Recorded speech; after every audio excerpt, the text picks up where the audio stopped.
Hey guys, thanks for tuning in to Comic Book Nostalgia. I'm CB Nostalgia, and we have a little update on Daredevil. Well, as many of you know, Charlie Cox returned to the role of Daredevil in the MCU during Spider-Man No Way Home, and fans are wicked excited to see where he goes next in the MCU. Recently, the actor sat down at the Middle East Film and Comic Con in Abu Dhabi and talked a little bit about the future of Daredevil and how he might be quite different inside the Marvel Cinematic Universe.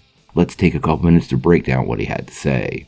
Now, before we do that though, make sure you hit the like and subscribe button and ring the bell for all the updates. Also, the big giveaway. We're going to give away this Oculus Quest 2 at 50,000 subscribers. All you need to do to get in on our giveaway is be a subscriber and leave us a comment. Also, while you're at it, check out that free week of Skillshare down below. It's a pretty spectacular way for you to develop all of your superhero skills for that never-ending war on crime, all by not diving too deep into your pockets. Plus, it really does help the channel, so we really appreciate it.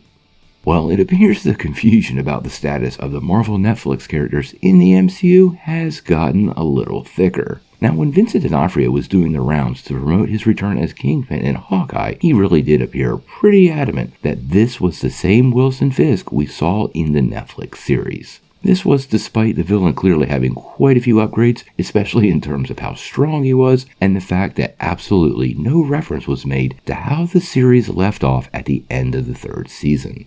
Now, the reality of all this is probably quite different than fans expect. To me, it seems far more likely that Marvel Studios plans to pick and choose certain actors and characters from that Marvel TV era, but not be vigorously defined by their histories. This basically means cherry-picking whatever they need and not being beholden to any of the creative decisions that weren't made by Kevin Feige or his team at Marvel Studios. Now, recently, this approach appeared somewhat confirmed by the actor who played Daredevil, Charlie Cox, when he joined everybody at the Middle East Film and Comic Con just a few days ago.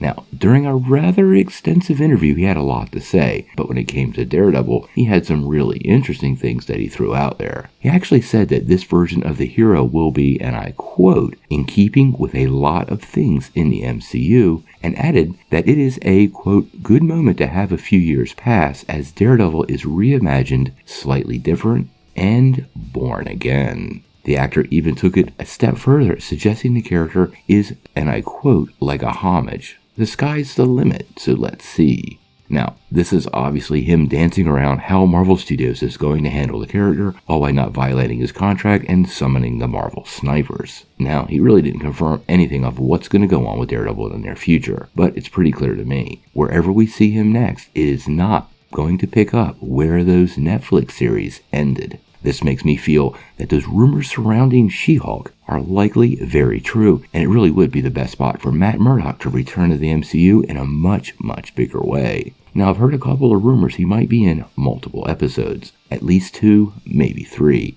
and it could be pretty interesting to see Matt suit up once again inside the She-Hulk series, but we'll have to wait and see. Obviously, Daredevil has some sort of future in the Marvel Universe, and Charlie Cox has made it really clear he loves to play the character and he's not going anywhere, so this should keep fans pretty excited until we finally get an answer. What do you guys think? Are you okay with the MCU versions of these characters not picking up the stories that were left off in the Netflix series? And which creative change would you have made with the Daredevil series given the chance to move him over to the MCU? I think they already did it with giving the Kingpin rather superhuman strength. Sound off in the comments below. If you like this video, make sure you press like, click subscribe, and if you don't ring that bell, you're not getting any updates. Peace.